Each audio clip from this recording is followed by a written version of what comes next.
ስትደራደሩ ስትግባቡ ብላይንድ አትሆኑ ማለት አትታወሩ። ምንድነው የድምጽ ቶን ሲቀየር ቼክ አድርጉ። ባንዴ ስሙዝ ሲሆን ባንዴ ሲቆጣ ቼክ አድርጉ። ከሱ ይሄን ቁረጥ አትልጉ። ያለው የሰው ህይወት ማለት እንደዛ እያሰባችሁ ኔጎሺዬት ማድረግ የሚባለው ነገር ማሰብ ሲጀምሩ ሎጂክን ተዋላችሁ፣ ራሽናል አትሆኑ። ሉክ ያቺ የመጨረሻውን ቀስ ደግሞ ይበልጥ እንዲያብራራ ትገፉታላችሁ። ያ ለእናንተ መረጃ ይሰጣችኋል። ፖዚቲቭ ከሆነ ነገር ይልቅ አዎንታዊ ከሆነ መልእክት ይልቅ ሶሻል ሚዲያ ላይ ኔጌቲቭ የሆነ ነገር ይወጣል። አይምሯችን ኔጌቲቭ ለሆነ ነገር ሪስፖንስ ይሰጣል። እንደዚህ አይነት ታክቲኮችን መጠቀም ሲጀምር ከኔ በፊት በጣም ብዙ ኔጎሺዬት የሚያደርጉ ሰዎች መጥተው አይ ክሪስ ይሻለናል ብለው እንኳን ይመርጡኝ ነበር ይላል። አሁን መድረክ ሁለተኛ ዙር ተመልሷል። የመጀመሪያ ፕሮግራማችን በጣም በሚገርም ሁኔታ ካፒታል ሆቴል ውስጥ በጣም አሪፍ ጊዜ አሳልፈን ነበር። ሁለተኛው ዙር ደግሞ በጣም ከምትወዷቸው ደራሲዎች ጋር አሪፍ ጊዜ የምናሳልፍበት፣ መጽሐፍ ዳሰሳ የምናደርግበት፣ ከዛ ደግሞ አልፈን ከመጽሐፉ ተነስተን የጻፉት ጸሐፊዎች ራሳቸው ጥያቄ የምንጠይቅበት የምንመካከርበት መድረክ ነው። መጽሐፍ ማንበብ የምትወዱ ሰዎች፣ መጽሐፍም እንዲያነብ የምትፈልጉትን ሰዎች መጋበዝ የምትፈልጉ ሰዎች ሁላችንም ተሰብስበን መጽሐፍና መጽሐፍ ዙሪያ ላይ የምንነጋገርበት ኢቨንት ነው። በዚያ ምሽት ጃዝ ይኖራል፣ ገጣሚዎች ይኖራሉ፣ የመጽሐፍ ዳሰሳ ይኖራል፣ የፓኔል ዲስከሽን ይኖራል። ከዛ ደግሞ ያለፈ ከብዙ የሥራ ፈጣሪዎች፣ ከብዙ አስተማሪዎች፣ ከተለያዩ ሰዎች ጋር ኔትወርክ የምናደርግበት አሪፍ ኢቨንት ነው። ቀኑ የሚሆነው 25 ወይ ደግሞ በውጪዎች ፌብሩዋሪ 2 ነው። ከ11 ሰዓት እስከ 2 ሰዓት የሚቆይ ፕሮግራም ነው። የአሁኑ ፕሮግራማችን ሰኞ ዕለት ነው የሚሆነው። ቦታው ደግሞ ካፒታል ሆቴል። በጣም እርግጠኛ ነኝ እስካሁን ድረስ ያሉትን ኮንተንቶች ከወደዳችኋቸው አሁን መድረክን እንደምትወዱት አልጠራጠርም። ፌብሩዋሪ 2 ከ11 ሰዓት እስከ 2 ሰዓት ካፒታል ሆቴል አብረነን። በምንም ታምር መቅረት አይቻልም። ጓደኞቻችሁንም ጋብዛችሁ እዚያ እንገናኝ። ሰላም፣ እንዴት ናችሁ? ውድ የቡክቶክ ዊዝ ፊራ ቤተሰቦች፣ ፊራ ነኝ። ይህ ደግሞ ሳምንታዊ የመጽሐፍ ዳሰሳ ፕሮግራማችን ነው። በዚህ ፕሮግራም የተለያየ ሀሳብ የሚያነሱ በሀገር ውስጥ እንዲሁም በውጭ ሀገር ጸሐፊዎች የተጻፉ መጽሐፍቶችን ዳሰሳ እናደርጋለን። ዛሬም እንግዲህ እንደተለመደው በአዲስ መጽሐፍ በአዲስ ሀሳብ ተመልሻለሁ። መጽሐፉ እንደምትወዱት አልጠራጠርም። አብራችሁን ቆዩ። ለዛሬ ፕሮግራማችን ዳሰሳ ለማድረግ የመረጥኩት መጽሐፍ ትንሽ ወጣ ያለ መጽሐፍ ነው፣ ግን ጥሩ ሀሳብ የሚያነሳ መጽሐፍ እንደሆነ አስባለሁ። በክሪስ ቮስ የተጻፈውን ነቨር ስፕሊት ዘ ዲፍረንስ የሚለውን መጽሐፍ ነው። ይህ መጽሐፍ ምንድነው ወጣ ያደርገዋል ያልከው ካላችሁኝ፣ እንደው ስለ ጸሐፊ ትንሽ ከመናገር ልጀምር። ጸሐፊው ኤፍቢአይ ውስጥ ይሰራ የነበረ ሰው ነው። እንግዲህ አሜሪካ አንደኛው ህግ የሚያስፈጽም አይ ቲንክ አይደለ፣ ከፖሊሶች መካከል አንደኛው የሆነ ማለት ነው። ብዙ ጊዜ ከስለላ ጋር ከምን ጋር የሚገናኝ ተቋም ነው እና እዛ ውስጥ ይሰራ የነበረ ሰው ነው። እና እዛ ደግሞ የሚሰራው ገና ከቨሩ ላይ ታዩታላችሁ፣ ሆስቴጅ ኔጎሽየተር የነበረ ሰው። ሆስቴጅ ኔጎሽየተር ማለት እንግዲህ የተለያዩ ወንጀለኛ የሆኑ ሰዎች የሆነ ነገር ፈልገው፣ ለምሳሌ ገንዘብ ፈልገው ምንም ፈልገው ሊሆን ይችላል፣ ሰው ያግታሉ አይደል? ሰው አግተው በቃ እኛ ከመንግስት ወይ ከቤተሰብ ይሄ ሊሰጠን ሲሉ ብዙ ጊዜ ቤተሰብን ወይ መንግስት ወክሎ የሚደራደር ሰው እሱ ነው። እና እዚህ መጽሐፍ ላይ ከሰዎች የምፈልገውን ነገር ለማግኘት የምደራደርበትን ኔጎሽየት ማድረግበትን ሚስጥር ልንገራችሁ ብሎ ነው እንግዲህ እዚህ መጽሐፍ ላይ ሀሳቡን የጻፈው። እና ታዩታላችሁ፣ ኔጎሽየቲንግ አስ ኢፍ ዩር ላይፍ ዲፔንድ ኦን ኢት ይላል። ስትደራደሩ ገንዘብ ለማግኘት ለማጣት አይደል፣ ህይወታችሁ የእውነት የመኖርና ያለመኖራችሁ ጉዳይ እዛ ላይ ቢመሰረት እንዴት ነው ኔጎሽየት የምታደርጉት? እንዴት ነው የምትደራደሩት? በእንደዚህ አይነት መንገድ መደራደር የምትችሉበትን መንገድ አሳያችኋለሁ ይላል። እንደውም ትንሽ ኢጎም ይመስላል፣ ግን ደግሞ ልምዱ ነው እንግዲህ ፐርሰናሊ የነበረው ነገር ነው። በጣም ብዙ ኤፍቢአይ ውስጥ በጣም ብዙ አይነት ኔጎሽየተሮች ነበሩ። ከነዛ መሀል ግን ቶፕ የነበረ ኔጎሽየተር አንድ ሰው ብቻ ነበር ይላል። እሱም እኔ ነኝ ይላል። ምንድነው ቶፕ ያስባለው? የሀገር ውስጥ ብቻ አይደለም፣ ኢቨን ኢንተርናሽናል ከሆኑ ሰዎችም ጋር ኔጎሽየት አደርጋለሁ። እና አንዳንዴ በቋንቋ እንኳን ከማንግባባቸው ሰዎች ጋር ኔጎሽየት አድርገን የምፈልገውን ሪዛልት ሳገኝ ሰው ይገርማቸዋል። ግን ያልገባቸው ነገር ይላል። ሰዎች ቋንቋ ላይ ያግባባን ይችላል፣ የምናስብበት መንገድ ላይ ያግባባን ይችላል። ግን ደግሞ ሁላችንም የሚያግባባን አንድ ነገር አለች። ሁላችንም ስሜት አለን አይደል? ነገሮችን የምንረዳበት የሆነ ኮመን የሆነ ሰዎች እንግዲህ ከሰው ኮመን የሆነ ነገር አለ። ያችን መረዳት ከቻላችሁ ከየትኛውም ሰው ጋር የምትፈልጉትን ነገር ተደራድራችሁ ማግኘት ትችላላችሁ ይላል። እዚህ መጽሐፍ ላይ የሚያወራ ሀሳብ እሱ። እንደውም ብዙ ገጠመኞች ያወራል። እዚህ ስታነቡት መጽሐፉ በነገራችን ላይ የስለላ ተቋም ፊልም ማነው አንድ ሰላይ የሰራው ፊልም የምታነቡ ነው ይመስላችሁ። አንዳንድ የሚያነሳቸው ሀሳቦች ትንሽ ከበድ ያሉ ሀሳቦች ናቸው። እንደው መጽሐፉ መጀመሪያ አካባቢ አንድ ጊዜ አንድ አሜሪካዊ ሄይቲ ውስጥ ይታገታል እና እነዚህ አጋቾች በጣም ብዙ ብር ይጠይቃሉ። ቤተሰቡ ያንን ብር ለመክፈል የሚችልበት ሁኔታ ላይ አይደለም እና ኔጎሽየት እንዲያደርግ እሱ ሲላክ ሰዎቹ ከድምጻቸው ታውቃላችሁ፣ አሜሪካዊ የሚባል ሰው መስማትም ማየት የሚፈልጉ አይነት ሰዎች እንደ ሀገር አሜሪካን ይጠሏታል። ኢማጂን እናንተ ደግሞ አሜሪካዊ ሆናችሁ ቤተሰብንም መንግስትንም ወክላችሁ ልትደራደሩ ነው ሄዳችሁትና ረጅም ሰዓት ስንሰማችሁ አለ በቃ ዛቻ ነው። እናንተ እንደዚህ እንዲያርጋችሁ የኔል ብር ካልመለሳችሁ እንዲናረጋለን በቃ ዛቻው ከባድ ሆነ እና ክሪስ ምን ይላል? ረጅም ሰዓት ሰማችሁ አለ እና አውርተው ይሄን ካልሰጣችሁ እንዲናረጋለን ብለው ካወሩ በኋላ ትንሽ ደቂቃ ሰጣልኩ አለ። መረጋጋት ማለት እና ከጸጥታው በኋላ እንዲናረጋለን እንደዛ አይነት ወሬ አይደለም ያወራው። ምን እንዳል ታውቃላችሁ? የምትሰሙትና የምታዩት ነገር ትንሽ ጫና ውስጥ የከተታችሁ ይመስለኛል። ልክ ነኝ የሚል አይነት ጥያቄ ጠይቃችሁ ማለት ነው። እዚህ ያለው ነገር ትንሽ ጫና ውስጥ ያስገባችሁ ይመስለኛል። አይዲያው እንደዛ። ለዚህ ነው ሆት ሆናችሁ የምታወሩት አይነት ነገር ነው መልእክቱ። እና ሰዎቹ አሁን ከዛቻ ትንሽ ረጋ ማለት እንደጀመሩ ይናገራል። ይሄ ወሬ አሁን ይሄን አምጣ ይሄን አታምጣ አይደለም፣ እንዲያረጋሉ እንዲያታርጋል ነገሮች ላሉና መጨረሻ ላይ በጣም ይሄ መጀመሪያ ከጠየቁት ገንዘብ በጣም ገንዘብ አንሰው ሰውየው ሳይጎዳ ቤተሰብ ጋር የታገተው ሰው በሰላም እንደተመለሰ መጽሐፉ ይናገራል። ይሄ እንደው አንደኛ ምሳሌ ነው። በጣም ብዙ ሰዎች እንደው አንዴም ደግሞ እንዲህ ባንክ ለመዝረፍ የሞከሩ ሰዎች ይሄን ያህል ገንዘብ ካላመጣችሁ ብሎ እሱ ኔጎሽት ለማድረግ ሄደው 5 ሳንቲም ሳይከፈል ሰዎቹ በሰላም እንደወጡ ይናገራልና እነዚህ በተለይ ደግሞ ከባድ የሚባሉ ወንጀሎች ሲሰሩ ብዙ ጊዜ የሚሰሩት ሰዎች ታግተው ነው። ኢማጂን እናንተ የምታወሩት እያንዳንዱ ነገር የዛ ሰው ህይወትን እጣ ፈንታውን የሚወስን እንደዛ መደራደር ቢኖርባችሁ እንዴት ነው የምትደራደሩት ነው። እና መጽሐፉ ወደ 10 የሚሆኑ ሀሳቦችን ያሳል። ግን አንደኛውን ሀሳብ አንደኛው አስከተትኳትና ከሰዎች ጋር ስትደራደሩ እነዚህን 9 ነገሮች አድርጉ ይላል መጽሐፉ። ጸሐፊው ከየትኛውም ሰው ጋር ተደራድራችሁ የምትፈልጉትን ነገር ለማግኘት እነዚህን 9 ነገሮች ማድረግ ትችላላችሁ ይላል። እንደ ወደዛ ከመግባቴ በፊት ጸሐፊው አንድ እንዴት ነው አታድርጉ ብሎ የሚያስጠነቅቃችሁ ነገር ምንድነው ታውቃላችሁ? ትራዲሽናል የሆነውን መንገድ ተውት ይላል። ኔጎሽት ማድረግ ከሰዎች ጋር መደራደር አንድ ክፍል ውስጥ ገብታችሁ እንዲያርጉ ተብላችሁ የምትማሩት ነገር አለ። በዚህ መጽሐፍ ላይ ያለው ሀሳብ ቤዚክ መርሆች ናቸው። እንዲህ ካደረገ ሰው እንዲህ እያለ ነው የሚለውን ነገር ነው እንጂ የሚያስረዳችሁ ሌላው ከእናንተ ነው። ምን ማለት መሰላችሁ? ሎጂክ ላይ ተመስረታችሁ ከሰዎች ጋር መደራደር አትችሉም። ሎጂክ አይደለም ሰውን የሚያሳምነው ይላል። በቃ እኔም ወርዳለሁ አንተም ውረድ። በነገራችን never split the difference ማለት እኔም ልውረድ አንተም ውረድ ማለት ነው።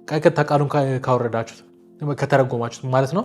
ለምሳሌ ከአንድ ሰው የሆነ እቃ መግዛት ፈለጋችሁ፣ ሰውየው ለእቃው የሰጣችሁ ዋጋ 6000 ብር ነው። እናንተ ደግሞ አይ ነው እቃው የሚያስፈልገው እኔ 4000 ብር ነው መክፈል የምችለው አላችሁ።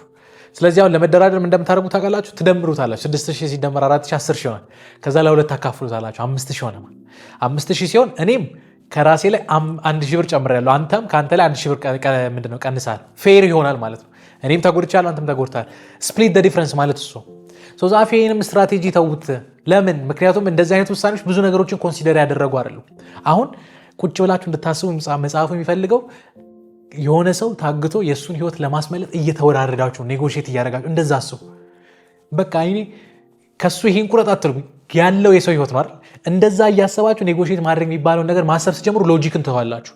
ራሽናል አትሆኑም። የሆነ ስክሪፕት ተሰጥቷችሁ ያን ስክሪፕት ማንበብ አይደለም ስራችሁ። ትልቁ ዓላማችሁ ሰውየው አሁን ያለበት ሁኔታ ምንድነው፣ በምን አይነት መንገድ ነው ከሱ የምፈልገውን ነገር ማግኘት የምችለው፣ እሱ ነው የምታስቡት። ትራዲሽናል የሆነውን ነገር ተውት ይላል። ሎጂክን ተውት ይላል። ትልቁ ማድረግ ያለባችሁ እነዚህ 9 ነገሮች ናቸው። ምንድናቸው 9 ነገሮች? ከመጀመሪያው ጀምሮ የመጀመሪያው ጸሐፊ አስፈላጊ ነው የሚለው ከሰው ጋር ኔጎሽት ለማድረግ ያስፈልጋል የሚለው ነገር ታክቲካል ኢምፓቲ የሚለው ሐሳብ ነው። ኢምፓቲ ስለምትለው ቃል በጣም ብዙ ጊዜ ደጋግሜ አውርቻለሁ። እዚህ ላይ ግን ትንሽ ከረር አድርጎ ነገሮችን ትንሽ ለየት ባለ መንገድ ያሳያችሁ። ምን ያህል መስላችሁ? ከየትኛውም ሰው ጋር ልትደራደሩ፣ ከየትኛውም ሰው ጋር ልትግባቡ ስትሄዱ መጀመሪያ የሚያስፈልጋችሁ ነገር ኢምፓቲ ነው። ኢምፓቲ ማለት የሰውን ስሜት መረዳት። ሉክ ኢምፓቲ እና ሲምፓቲ ይለያያል። የሰውን ስሜት መረዳትና የሰውን ስሜት መጋራት በጣም የተለያዩ ነገሮች ናቸው። ብዙ ጊዜ ሰዎች ኔጎሽት ሲያደርጉ ግራም ይገባቸው ይላል። ልክ እኮ እንዳልሆነ ያውቃል። ኔጎሽት የሚያደርገው ሰው አንዳንዴ የዋህ መስሎ ይቀርብና በቃ እሱም እኮ ልክ ነው ይላል። አንዳንዱ ደግሞ ልህኛውና ይቆጣል። አይ እንደዚህ ነህ ኖ ስሜታዊ መሆኑን ተዉትና ታክቲካል ኢምፓቲን ተጠቀሙ። ሲምፓቲ አይደለም ኢምፓቲ። ምንድነው ዲፍረንሱ? ለምሳሌ አንድ ጓደኛችሁ እንደ አይምሮ ላይ መጣ ምሳሌ የሚሰጣችሁ አንድ ጓደኛችሁ በጣም ረጅም ጊዜ ሲጠብቀው የነበረው የስራ እድገት ጊዜው ደረሰና ለሱ ሳይሆን ለሌላ ሰው ተሰጠ ብላችሁ አስቡ እና ይሄንን ጓደኛችሁን ልታጽናኑት ልታረጋጉት እየሄዳችሁ ነው። ኢምፓቲ ሲሆን ንግግራችሁ እንደሚሆን ታውቃላችሁ። በጣም ብዙ ጊዜ የለፋበትን ነገር ስላጣ እንደተበሳጨ ይገባኛል፣ ወሬው ይገባኛል አስምሩልኝ። በጣም ብዙ ጊዜ የለፋበት ነገር ሉዝ እንዳረግኩ ይገባኛል። አሁን ስሜቱን እየተረዳችሁ። ሲምፓቲ ሲሆን ምን እንደሆነ ታውቃላችሁ? ከሱ ጋር ትናደዳላችሁ። እንዴት ረጅም ጊዜ የለፋበት ነገር ለአንተ አይሰጥም? ከሱ ጋር አንድ ላይ መናደድ ማለት። ሲምፓቲ ስሜት መጋራት ነው። ኢምፓቲስ ስሜት መረዳት ነው። መጽሐፉ ደግሞ ታክቲካል የምትለውን ቃል አስምሩ። ስሜቱን ታክቲካል ምን ማለት መሰላችሁ? ይሄ ሰው እንደዚህ አይነት ስሜት ውስጥ ስቲል ውጤቱን ሳትረሱ፣ ይሄ ሰው የሆነ ገንዘብ ፈልጓል፣ ይሄ ሰው የሆነ ነገር ማግኘት ፈልጓል፣ ግን አሁን ያለበት ስሜት እንዴት ነው? ውጭ ያለው ነገር ለምሳሌ እንደው መጽሐፉ ይናገራል። በብዙ ፖሊሶች ተከባችሁ ሰው ይዛችኋል። ይሄን ሰው መልቀቅ ከፈለጋችሁ ይሄን አምጡ ሚል ሰው ካለ ይሄንን ሰው መጀመሪያ እንትን ውጭ ያለው ድምፅ ውጭ ያለው ፖሊስ እንዳስደነገጠ ወይ ደግሞ ሁሉ ውስጥ እንደከተተ ይገባኛል ስትሉ ሰውየውን እያረጋጋችሁ ተረድቻለሁ ነው መጽሐፉ። እንደዚህ አይነት ታክቲኮችን መጠቀም ሲጀምር ከኔ በፊት በጣም ብዙ ኔጎሽት የሚያደርጉ ሰዎች መጥተው አይ ክሪስ ይሻለናል ብለው እንኳን ይመርጡኝ ነበር ይላል። ኢማጂን ፖሊስ ሆናችሁ ኔጎሽት የሚያደርግ ሰው እንትና ይሁንልኝ ብሎ ሲመርጥ። ይህንን ሳደርግ የነበረው በአንድና አንድ ነገር ነው፣ ኤምፓቲ። ሲምፓቲ አይደለም ኤምፓቲ፣ ተረዱ። ያ ስሜት ግን እናንተ ጋር ተጽዕኖ እንዳይፈጥርባቸው አድርጉ። ይገባኛል እናስምሩልኝ፣ ይገባኛል። ንዴት ከሆነ አይ ያናደለ ነገር ይገባኛል፣ መምከርም ተውት፣ ይገባኛል።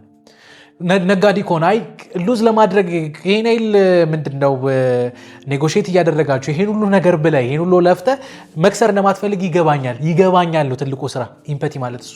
ሁለተኛ ጸሐፊው ኔጎሽት ስታደርጉ ሚረሪንግ እና ሌብል የሚለውን ነገር ተጠቀሙ ይላል። ሚረር እና ሌብል ምን ማለት ነው? አንድ ሰው ኔጎሽት ሲያደርግ እኔ በምንም ታምር ከዚህ አልወርድም ይላል። ሚረር ማድረግ ማለት ሰውየው ከባድ የሚላት ቃል መልእክቷ ያለችበት ቃል አለች አይደል? በእንግሊዝኛ ሲሆን የመጨረሻ ቃል ያቺን ቃል ድገሙት። እኔ በምንም ታምር ከዚህ አልወርድም ሲል ከዚህ አልወርድም ማለት እኔ በምንም ታምር ይሄን ሰው አልለቅም ማለት ሰውየው የተናገረውን የመጨረሻ ቃል ድገሙት። ምን ይሆናል መሰላችሁ? አይ እኔ በምንም ታምር ይሄን ሰው አልለቅላቸውም ሲል አልለቅም ማለት በሉት። አይ አይደለማ ብሎ ሞር ኤክስፕሌን ያደርጋል። ሞር ሰውየው ሲያወራ የሰውየውን ሀሳብ መረዳት ትችላላችሁ ይላል። ሰው መጨረሻ ላይ ያለችውን ቃል ድገሟት። አይ እኔ እንትና የሚባለው ሰው አይመቸኝም ለማስታረቅ ሄዳችሁ አይመቸኝም ማለት እንዴ እያየው አይደል እንዴት እንደሚያወራ ሉክ። ያቺ የመጨረሻውን ቃል ደግሞ ይበልጥ እንዲያብራራ ትገፉታላችሁ። ያ ለእናንተ መረጃ ይሰጣችኋል። ሚረር አድርጉ ይላል። አልቀንስም ማለት እንዴ እከስራለሁ ማለት ሀሳቡን ሰሙት እንዲያብራራ ታደርጉታላችሁ። ሁለተኛ ሌብል አድርጉት ይላል። ፈርቶ ከሆነ ፈርተሃል መሰለኝ ወይ ደግሞ ይገባኛል ጨምሩና እንደፈራህ ይገባኛል። ፍርሃቷ ሜንሽን አድርጉት። የሰውየው ያለበትን እንደተናደድክ ይገባኛል፣ እንደተበሳጨ ይገባኛል። ሰውየው ያለበትን ስሜት ሜንሽን አድርጉት። ይሄ ራፖርት ቢልድ ያደርጋል። ሰውየው ሞር እንዲያወራ ይረዳችኋል። ከዛ ደግሞ ያለፈ የቤተሰብነት ስሜት እንደሚፈጥር መጽሐፉ ይናገራል። ሶስተኛው እንደሚል ታውቃላችሁ። ሶስተኛው ሀሳብ እንግዲህ እነዚህ ሁለቱ መጥተው አስክ ጉድ ኩዌስችን ይላል። አሪፍ ጥያቄ ጠይቁ። አሪፍ ጥያቄ ምን ማለት ነው? አሪፍ ጥያቄ ጠይቁ። እንደው አሪፍ ያልሆነ ጥያቄ ምን እንደሆነ ከመናገር ልጀምር። ጸሐፊ ለምሳሌ አሪፍ ያልሆነ ጥያቄ እንደው አንዳንዴ ወሬዎች ወደዛ ሊሄዱ ይችላል። እንደዛ ከሄዱ በምን አይነት መንገድ ማኔጅ እንደምታደርጉ ነግራችኋለሁ። ግን የስ ኦር ኖ ኩዌስችንም በምንም ታምራት ተጠቀሙ።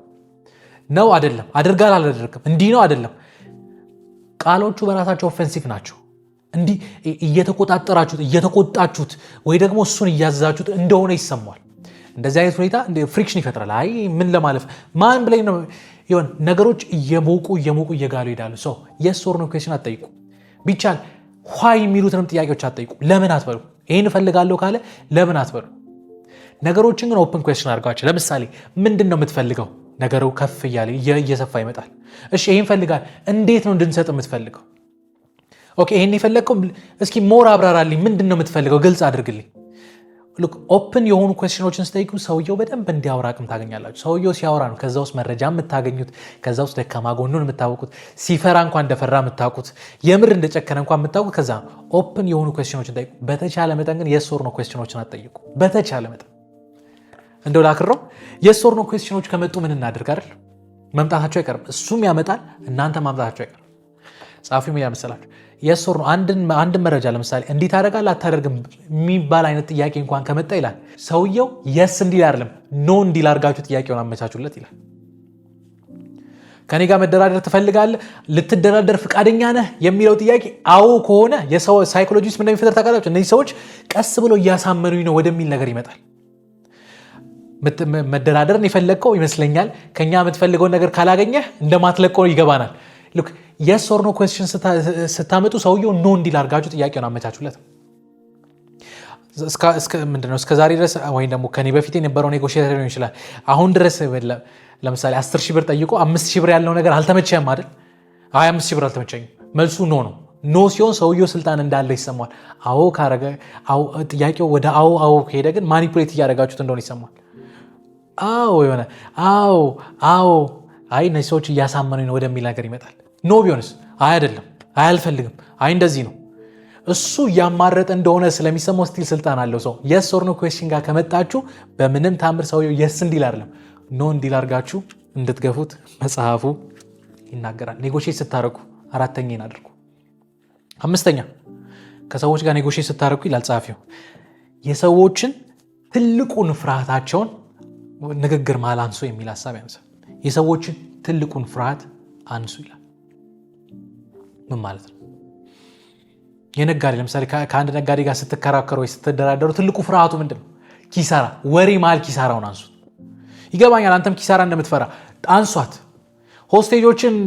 ሆስቴጆችን ይዞ በፖሊስ ሲከበቡ እናገራለሁ ይላል። ኔጎሽት ስናደርግ ይገባኛል አንተ ምንም ሳታገኝ በህይወት እንኳን ላትወጣ ትችላለህ። እሱን እንደፈራ ይገባኛል። አንሱት፣ ፍርሃታቸውን አንሱት። ለምን? ምክንያቱም ይላል ጸሐፊው ይሄን ፍርሃት ቀድማችሁ አንስታችሁ ሜንሽን ካላደረጋችሁት ይደበቅና በሌላ መልክ ይወጣል። ፍርሃቱ እኮ የማጣት ፍርሃት ነው፣ ግን ደግሞ ሌላ መልክ አፋውቶ እንዲፈርቻለሁ አይደለም የሚለው በሌላ መልክ ይገለጣል። ወይ በእልህ ይገለጣል፣ ወይ በቁጣ ይገለጣል፣ ወይ ደግሞ ባልፈለጋችሁትን ተግባር ሊገለጥ ይችላል። ፍርሃታቸውን አፋውታችሁ እናንተ ተናገሩት። እንዲሆን አልመሰለኝ አይደል? እንደዚህ አይነት ሁኔታ ውስጥ ነው ያለው አይደል? እንዳትከስር ትፈራለህ አይደል? ኪሳራ ነው ግን ነጋዴ የሚፈራው። ፍርሃታቸውን አውት ላይ እናንተ ተናገሩት። ስትናገሩ ነገርየው እየላላ ይመጣል። ሰውየው ይሄ ቅድም ያልኳቸው ኢምፓቲ ደግሞ ስትጨመርበት ነገርየው እየላላ እየሰከነ እንደሚመጣ መጽሐፉ ይናገራል። እናንተ አፋውታችሁ የሰውየውን ፍርሃት ተናገሩ። ግልጽ ነው ብዬ አስባለሁ። ይህን ስትናገሩ ሰውየው ከእናንተ ጋር ፍሪክሽን አይፈጥርም። በቃ እየተረዳችሁ እንደሆነ መጽሐፉ ይናገራል። ይሄ ሁሉ ሆኖ ኔጎሽት ስታደርጉ አሁን ሆስቴጆች አይደል ያለው ኔጎሽት ስታደርጉ አሁን ገንዘብ ላይ መጣ ብለን እናስብ። እንደው ቢቻል በነፃም እንኳን መለቀቅ የሚችልበት ነገር ቢኖር መልካም ነው። ግን አንዳንዴ እንደዛ አይሆንም። ወደ ንግድም ስታመጡ ምንም ነገር በነፃ አይደለም አይደል? ገንዘብ እንደው መደራደር ካለባችሁ ምን ማድረግ አለባችሁ? መጽሐፉም ያመሰላችሁ የአከርማን ሞዴሊንግን ተጠቀሙ ይላል። አከርማን ሞዴሊንግ እዚህ ምዕራፍ ላይ ስደርስ እውነት ለመናገር ስቅ ያለው ለመሰላችሁ ወጣቶች የሀሳብ ይገባቸዋል። ብዙ ጊዜ ቤተሰቦች ሲደራደሩ የሚጠቀሙት መንገድ ነው። እንግዲህ ይህን ሲስተም የተጠቀማችሁ ሰዎች ታቁታላችሁ። አንዳንድ ጊዜ ቤተሰብ ሌላም ሰው ሊሆን ይችላል ዋጋ እየተደራደራችሁ አይ በቃ የኔ ዕቃ ይላል ነጋዴው ይሄ 10 ሺህ ብር ነው። ከዚያ የሚደራደረው ሰው እንደዚህ ያጋጥማችሁ ከሆነ አይ በ50 ብር ልስጥህ ወይ በ50 ብር ስጠኝ 10 ሺህ ብር 50 ብር ሰውየው ነጋዴው አንተ ቀልድን ያሰብከው ይላል ጸሐፊው። ኦልሞስት ሀሳቡ ከዛ ጋር ይመሳሰላል፣ ግን ትንሽ ነገሩን ቀየር ያደርገዋል። ምን ማለት መሰላችሁ? ዋጋ ስትደራደሩ ይላል የተጠራላችሁ ዋጋ አለ አይደል? እናንተ ፌር ነው ብላችሁ የምታስቡትን ዋጋ በአይምሯችሁ አስቀምጡ ይላል። ፌር ጭፍን የሆነ እንትን አይደለም፣ ግን ፌር ነው ብላችሁ ለምሳሌ የ1500 ብር ዕቃ ፌር የሚሆነው ዋጋ ብለን ብናስብ 1000 ብር ብለን እናስብሽ 500 ብር ቀንሶ የ1500 ብር ዕቃ በ1000 ብር አይምሯችሁ ላይ ያለው መጀመሪያ ፌር የሆነው ፕራይስ ይሁን ብላችሁ አስቡ። እንግዲህ 1000 ብር ፌር ይሁን አይሁን አላውቅም፣ እንደ አይምሮ ላይ መጣው። ከዛም ያመስላችሁ ጸሐፊው ዋጋ ከነገራችሁ በኋላ ካውንተር ኦፈር የምታደርጉት ለምሳሌ እሱ 1500 አላችሁ አይደል? እናንተ ኦፈር የምታደርጉት ገንዘብ ከ65% ይጀምር ይላል። 65% ማለት ለምሳሌ 1000 ብር 65% 650 ብር ነው። 1500 ሲላችሁ ነው 650 ብር ይሁን በሉ። በጣም አልወረደም፣ በጣም አልተሰቀለም። አይ እንዴ ላተርፍ እኮ ነው የመጣሁት ይላችኋል። ኦብቪየስሊ እንደዚህ አይ ጨምር አያዋጣኝም ይላችኋል። ኦኬ እንዲህ ከሆነ ይላል መጽሐፍ። ሶስተኛው ደግሞ ስትራቴጂክ በሆነ መንገድ ዋጋ ጨምሩ ይላል። በቃ 1000 ብር ይሁን ካላችሁ ተሸነፋችሁ። ኦኬ ይሄ ሰው እየመጨመሩ አይቀርም። ትንሽ ገንዘብ ካረጋችሁ ለመደራደር ያልመጣችሁ ይመስላል። እሺ በቃ 200 ብር ልጨምርና 850 ብር ላድርግልህ። አሁን ከ65% ወደ 85% ከፍ አረጋችሁ። እሺ 950 ብር ላድርግልህ። አሁንም እየተደራደራችሁ ኦብቪየስሊ ነጋዴውም እየቀነሰ ይመጣል።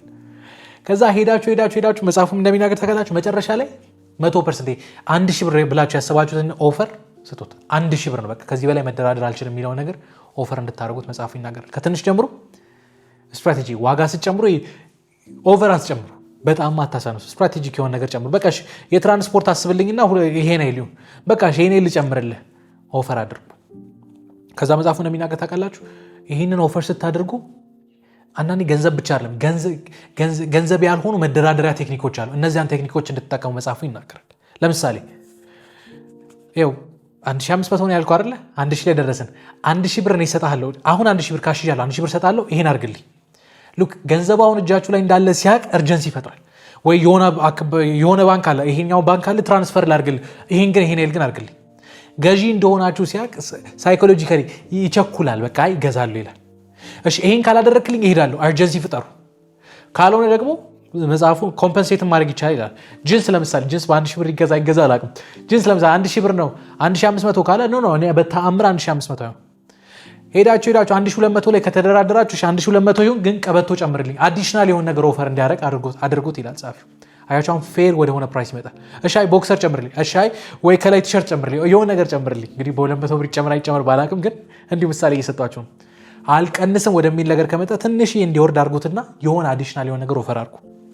ከዛ አምስተኛ ምን ማድረግ እንዳለባችሁ እዚህ አክርማ ሞዴሊንግ ውስጥ ምን አድርጉ እንደሚል ታውቃላችሁ መጽሐፉ። ጥሩ እንኳን ዲል ብታገኙ ሁሌ እንደተጎዳችሁ ነው። እየተጎዳው ነው የምሰጥ ግን ፌር አይደለም። እሺ ነገ ላልመለስ ይችላል። በቃ ይሁን እያልኩ ነው የምሰጥ እንደተጎዳችሁ አክት አድርጉ ይላል። ይሄ እንግዲህ አክርማ ሞዴሊንግ ነው።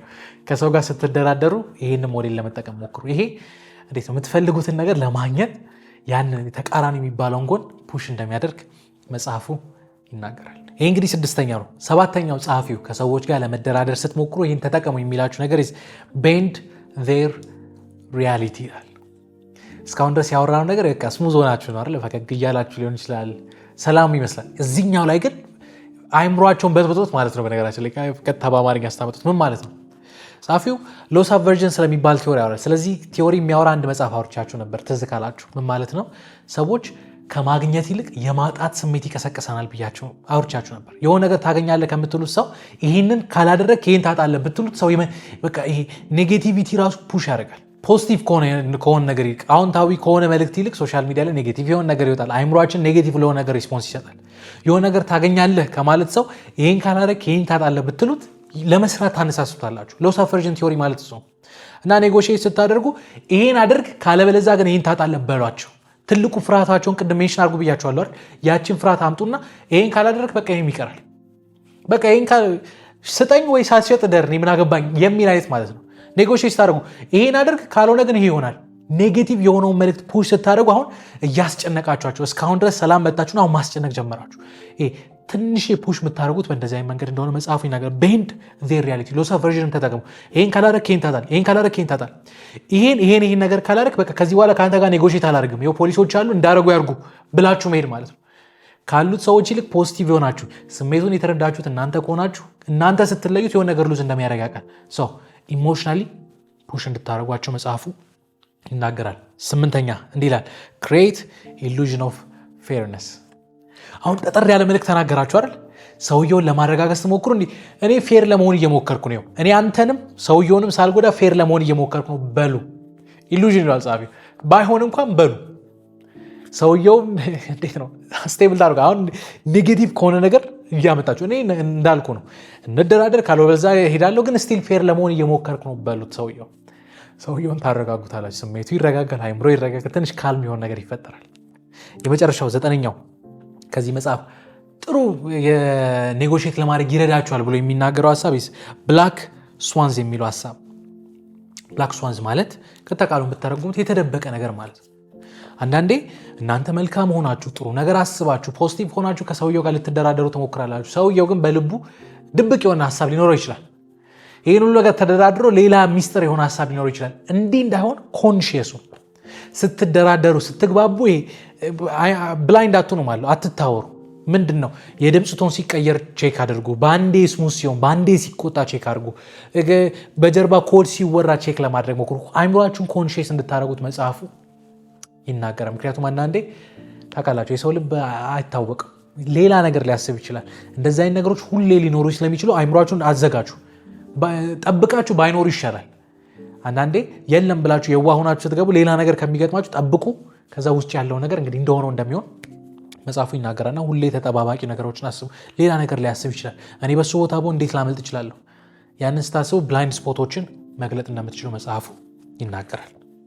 እኔ እንግዲህ በክሪስ ቮስ የተጻፈውን ኔቨር ስፕሊት ዘ ዲፍረንስ የሚለውን መጽሐፍ በዚህ መንገድ አየሁት። እርግጠኛ ነኝ ኔጎሽዬት ለማድረግ ለመደራደር የሆነ ቁም ነገር የሚረዳችሁን የሆነ ቁም ነገር ይዛችኋል ብዬ ተስፋ አደርጋለሁ። መጽሐፉን እንዴት አያችሁት? ስለዚህ መጽሐፍ ያላችሁን አስተያየት ከስር በማስቀምጥላችሁ የሶሻል ሚዲያ አማራጮች እየገባችሁ ልትጽፉልኝ ትችላላችሁ። ምን አይነትስ መጽሐፍ ዳሳ ላደርግላችሁ? እንግዲህ በተቻለ አቅም የብዙዎቻችሁን ሀሳብ እየተቀበልኩኝ የተለያዩ መጽሐፎችን ዳሳ ለማድረግ እየሞከርኩ ነው። ይሄ መጽሐፍ ዳሳ አድርግልን ለማለት ተመሳሳይ ሶሻል ሚዲያ አማራጮች እንድትጠቀሙ ልጋብዛችሁ። ከኔ ጋር ግን በዚህ ሳምንት የነበረን ቆይታ ይሄን ይመስላል። ቀጣይ ሳምንት እንዲሁ በአዲስ መጽሐፍ በአዲስ ሀሳብ እንገናኛለን። የቀጣይ ሳምንት ሰዎች ይበለን።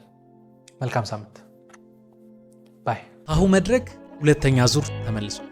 የመጀመሪያ ፕሮግራማችን በጣም በሚገርም ሁኔታ ካፒታል ሆቴል ውስጥ በጣም አሪፍ ጊዜ አሳልፈን ነበር። ሁለተኛው ዙር ደግሞ በጣም ከምትወዷቸው ደራሲዎች ጋር አሪፍ ጊዜ የምናሳልፍበት መጽሐፍ ዳሰሳ የምናደርግበት ከዛ ደግሞ አልፈን ከመጽሐፉ ተነስተን የጻፉት ጸሐፊዎች ራሳቸው ጥያቄ የምንጠይቅበት የምንመካከርበት መድረክ ነው። መጽሐፍ ማንበብ የምትወዱ ሰዎች፣ መጽሐፍም እንዲያነብ የምትፈልጉትን ሰዎች መጋበዝ የምትፈልጉ ሰዎች ሁላችንም ተሰብስበን መጽሐፍና መጽሐፍ ዙሪያ ላይ የምንነጋገርበት ኢቨንት ነው። በዚያ ምሽት ጃዝ ይኖራል፣ ገጣሚዎች ይኖራሉ፣ የመጽሐፍ ዳሳ ይኖራል፣ የፓኔል ዲስከሽን ይኖራል። ከዛ ደግሞ ያለፈ ከብዙ የሥራ ፈጣሪዎች፣ ከብዙ አስተማሪዎች፣ ከተለያዩ ሰዎች ጋር ኔትወርክ የምናደርግበት አሪፍ ኢቨንት ነው። ቀኑ የሚሆነው 25 ወይ ደግሞ በውጪዎች ፌብሩዋሪ 2 ነው። ከ11 ሰዓት እስከ 2 ሰዓት የሚቆይ ፕሮግራም ነው። የአሁኑ ፕሮግራማችን ሰኞ ዕለት ነው የሚሆነው። ቦታው ደግሞ ካፒታል ሆቴል። በጣም እርግጠኛ ነኝ እስካሁን ድረስ ያሉትን ኮንተንቶች ከወደዳችኋቸው አሁን መድረክን እንደምትወዱት አልጠራጠርም። ፌብሩዋሪ 2 ከ11 ሰዓት እስከ 2 ሰዓት ካፒታል ሆቴል አብረን ነን። በምንም ታምር መቅረት አይቻልም። ጓደኞቻችሁንም ጋብዛችሁ እዚያ እንገናኝ።